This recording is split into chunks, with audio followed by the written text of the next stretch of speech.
Halo, Assalamualaikum. Perkenalkan kami dari kelompok LA3 membahas tentang kesehatan reproduksi pada remaja dengan dosen pengampu Ibu Herlin Fitriana Kurniawati SSIT MKes untuk mata kuliah asuhan prakonsepsi. Berikut untuk anggota kelompok LA3.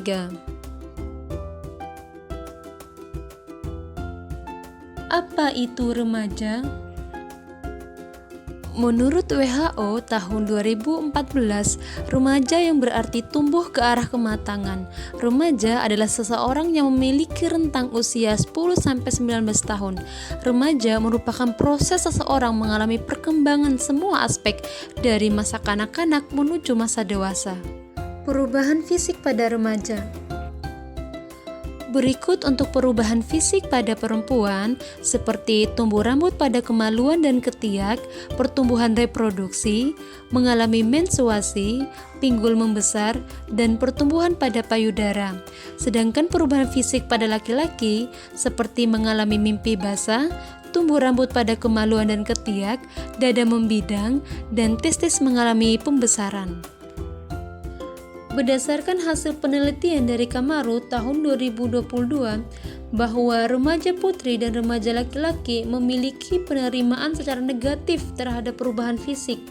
Penerimaan diri yang negatif bisa terjadi dikarenakan remaja tersebut merasa prihatin dan gelisah akan tubuhnya yang mengalami perubahan, serta merasa tidak puas dengan penampilan dirinya. Selanjutnya, perubahan psikologis pada remaja. Pertama, perubahan emosional seperti mudah cemas, frustasi dan menangis, bahagia, serta mudah agresif. Berdasarkan hasil review jurnal yang dilakukan oleh Setiawan dan Winarti tahun 2021, bahwa penggunaan smartphone yang berlebihan dapat menyebabkan terganggunya kesehatan emosional remaja. Semakin tinggi kecanduan smartphone, maka akan semakin tinggi tingkat gangguan emosional yang dialami remaja. 2. Pembentukan identitas. Berikut hasil penelitian dari Marwan tahun 2023 bahwa banyak remaja yang masih mencari jati diri mereka dan melakukan interaksi media sosial. Remaja dapat memilih standar-standar yang ada yang diyakini cocok oleh mereka dan dapat diterima di kalangan masyarakat yang ada. Remaja akan melakukan konstruksi diri yang biasanya dibentuk sesuai yang mereka idealkan. Ketiga, perkembangan inteligensi.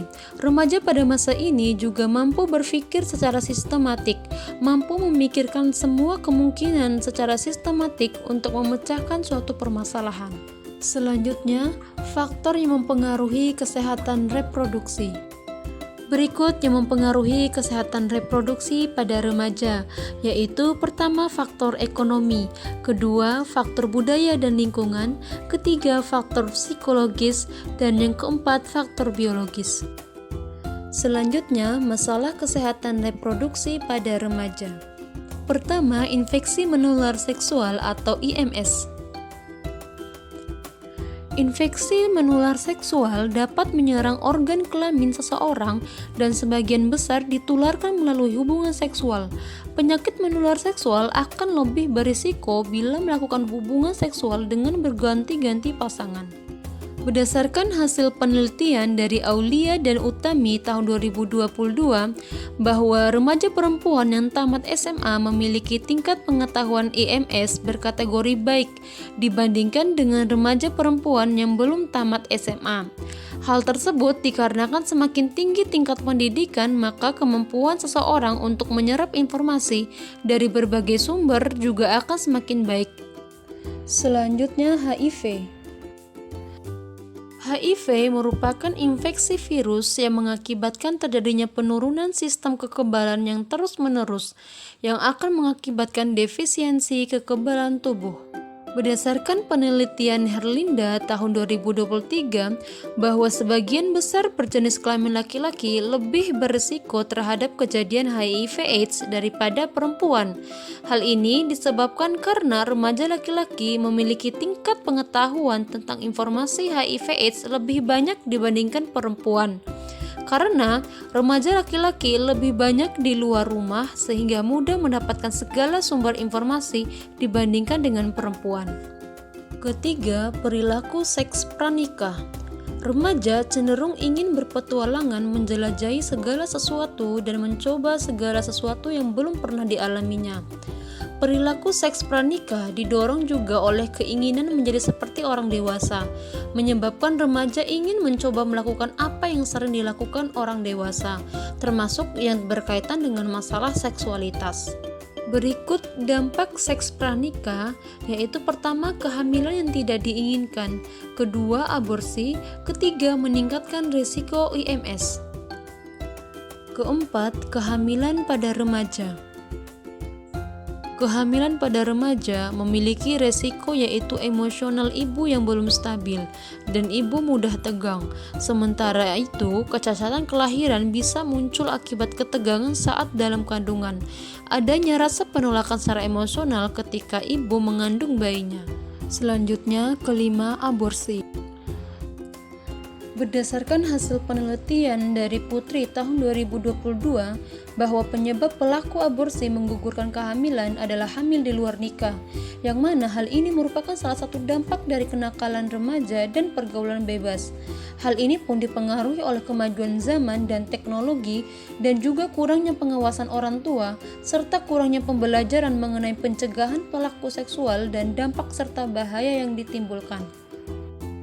Selanjutnya, pernikahan dini. Pernikahan dini yaitu ketika kedua calon pengantin belum memiliki kematangan emosi dan cara untuk berpikir.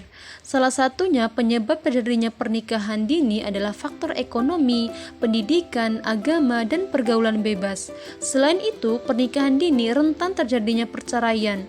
Dampak yang dapat ditimbulkan berupa gangguan psikologis dan sosial. Selanjutnya, solusi mengatasi masalah kesehatan reproduksi pada remaja. Pertama, dapat membedakan mana pergaulan baik dan buruk. Dua, melakukan hal-hal positif seperti berdiskusi, kegiatan sosial, dan melakukan olahraga. Ketiga, mempererat hubungan dengan orang tua. Keempat, memberikan pendidikan seks pada anak. Dengan ditanamkan pendidikan seks, anak akan lebih terbuka pikirannya terhadap hal yang berkaitan dengan masalah seksual. Selain itu juga dapat menghilangkan rasa ingin tahu melalui jalan yang salah atau tidak sehat. Berikut referensi yang kami gunakan dalam menyusun kesehatan reproduksi pada remaja. Terima kasih telah menonton video ini. Wassalamualaikum warahmatullahi wabarakatuh.